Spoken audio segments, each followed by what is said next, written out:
हिसार और चंडीगढ़ की यात्रा शुरू। मुख्यमंत्री हरियाणा ने आज हरी झंडी दिखा के शुरू किया। और हिसार से सीधी सेवाएं भगवान वाल्मीकि महाराज हवाई अड्डे से भगवान राम के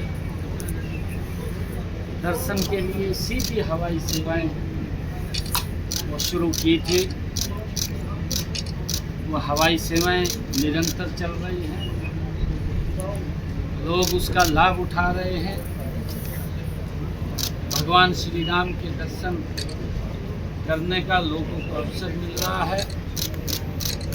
और उसी कड़ी में आज हम सब के लिए बड़ी खुशी और गर्व की बात भी है कि आज हिसार हवाई अड्डे से महाराजा अग्रसेन हवाई अड्डे से शहीद भगत सिंह हवाई अड्डा चंडीगढ़ तक ये सीधा जुड़ेगा।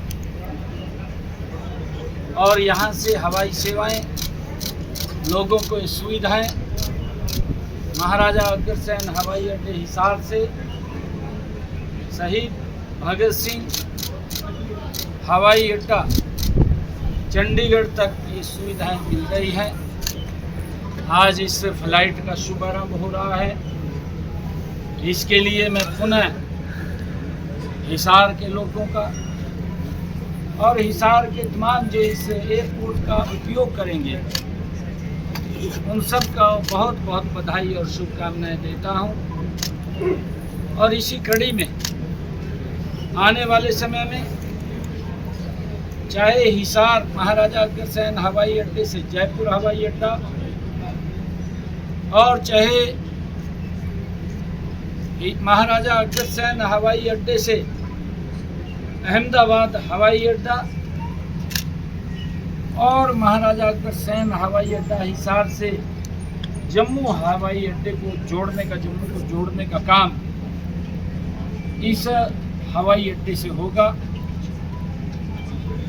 देश में लोगों को तत्पर ये सुविधा और उनका सफर सुगम हो, उसके लिए ऐसा हिसार हवाई अड्डे से यात्राएं चलेंगी।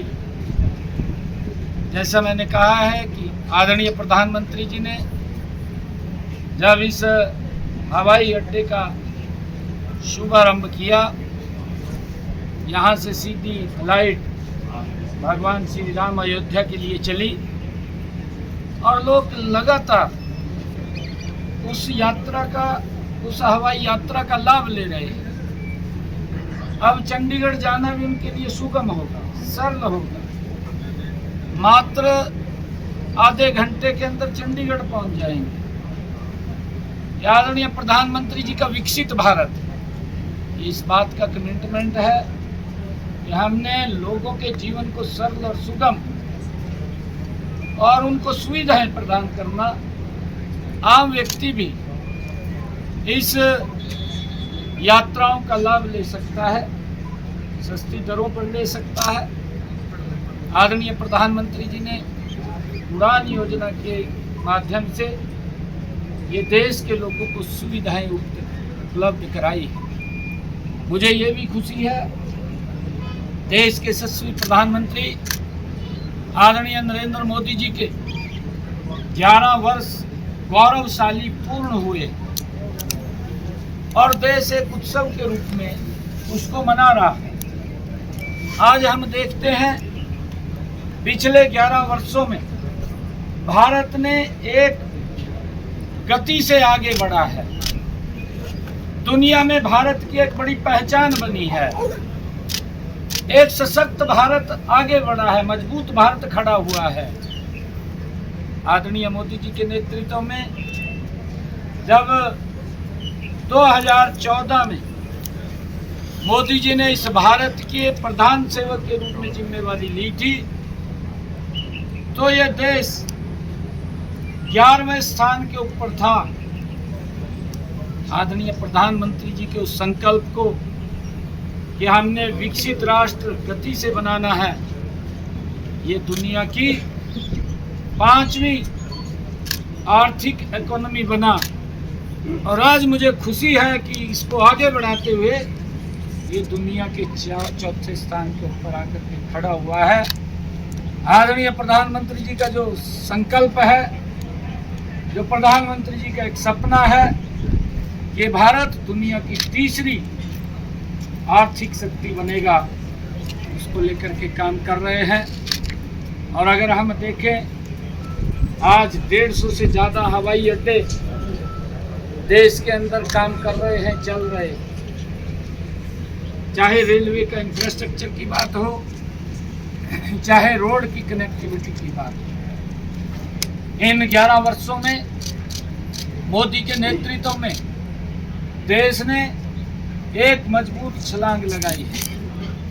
ये विकसित राष्ट्र गति से जो प्रधानमंत्री जी का सपना है उसको पूरा कर रहे हैं और देश के 140 करोड़ लोग उसमें सहयोग कर रहे हैं। बहुत सारे काम हैं पिछले 11 वर्षों के अंदर मोदी जी के नेतृत्व में हुए हैं और हम देखते हैं कि भारत सुरक्षित हुआ है, भारत की समस्याओं का समाधान हुआ है। हम लंबे समय से जिन समस्याओं से देश जूझता था और उसका नुकसान देश को उठाना पड़ता था, हम विकास में तो आगे नहीं बढ़ सकते थे, उन समस्याओं में उलझे रहते थे। समस्याओं में उलझ करके विकास की गति भी पूरी नहीं आगे बढ़ पाते थे। चाहे वो जम्मू कश्मीर की समस्या थी, चाहे आतंकवाद को लेकर के समस्या थी।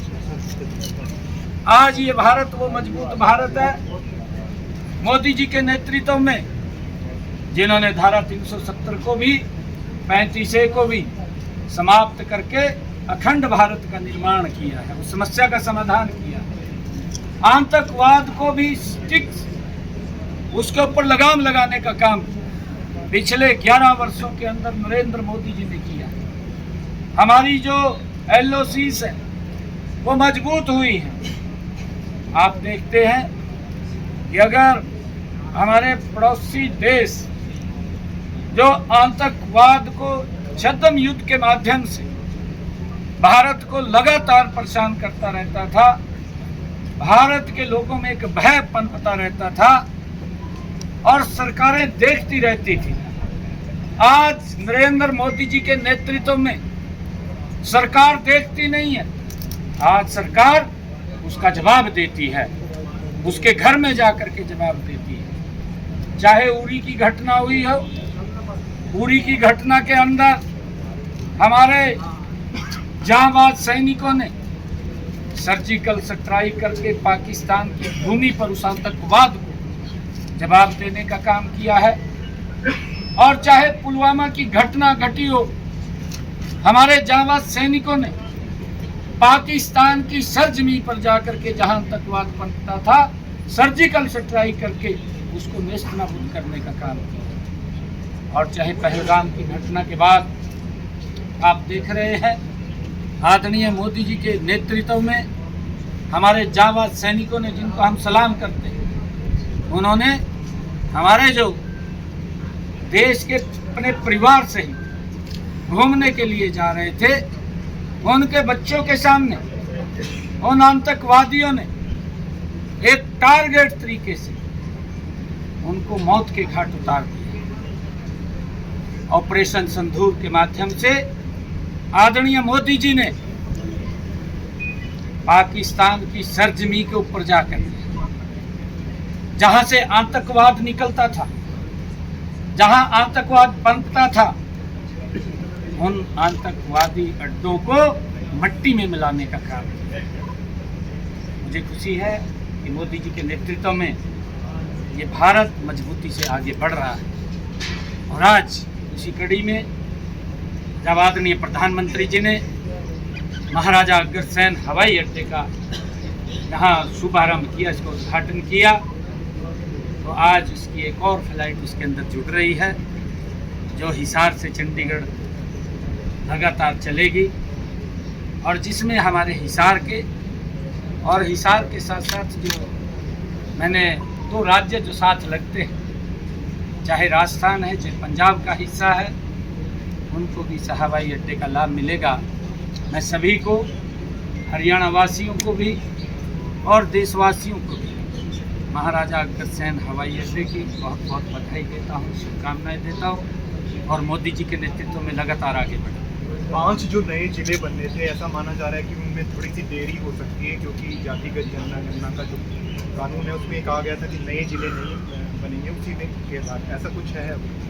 नहीं, देखिए कमेटी बनी हुई है, कमेटी के सामने एक प्रस्ताव रखा हुआ है और कमेटी की जैसी रिपोर्ट आएगी उसके ऊपर काम करेंगे। एक यहीं से रिलेटेड एक प्रश्न और था, अभी पीछे अयोध्या के लिए फ्लाइट गई थी, लेकिन उस फ्लाइट को सीधा दिल्ली ले जाया गया, उसमें तमाम बुजुर्ग लोग थे, उनको मुश्किलों का सामना भी करना पड़ा और कंज्यूमर कोर्ट में केस भी गया। नहीं, देखिए कई बार मौसम की बड़ी भयानक समस्याएं हो जाती हैं। मैं आपको बताना चाहता हूँ, अभी श्रीनगर से फ्लाइट उठती है, चंडीगढ़ के लिए उसको आना है, रास्ते में भयानक तूफान आ जाता है और वो फ्लाइट वापस श्रीनगर चली जाती है। मौसम के हिसाब से मेरे साथ हुआ एक दिन, मैं दिल्ली से चंडीगढ़ गया, सटोरे तो वापस आके दिल्ली छोड़ दिया। मौसम की भी गड़बड़े होती है, और जब मौसम की गड़बड़े होती है, क्योंकि हमारे जो फ्लाइंग ऑफिसर्स हैं उनके सामने एक एक व्यक्ति की जान सुरक्षित हो, सुरक्षित रहे, उसके लिए निर्णय लेते हैं। और जब वो कोई निर्णय लेते हैं तो उसी बात को ध्यान में रख करके निर्णय लेते हैं। जब यहाँ पर अगर मौसम अनुकूल नहीं होगा तो फिर होता है। सर, नाइट लैंडिंग का हाल ही में राहुल गांधी चंडीगढ़ आए थे, आपको क्या लगता है कि कुछ परिवर्तन आप देखते हैं हरियाणा में, क्या असर देखते हैं? कर गया पूरा परिवर्तन तो 3 घोड़े बताया गया, एक लंगड़ा घोड़ा बताया गया, एक बरात का घोड़ा बताया गया, एक रेस वाला घोड़ा बताया गया, तो पूरा कर गया काम पड़ा। और करवाना क्या उसको तो कुछ मजबूत जिलाध्यक्ष मिल जाएंगे, कांग्रेस के लिए इस बार मजबूत जिलाध्यक्ष मिलेंगे। 22 दिनों में मजबूत जिलाध्यक्ष बनाने का दावा कांग्रेस का। अच्छा है, क्योंकि इस गठन मरे पड़ा कतई थोड़ा सा जान तो आनी चाहिए। आपको क्या लगता है सीएम साहब, किस तरह के घोड़े ज़्यादा हैं कांग्रेस में?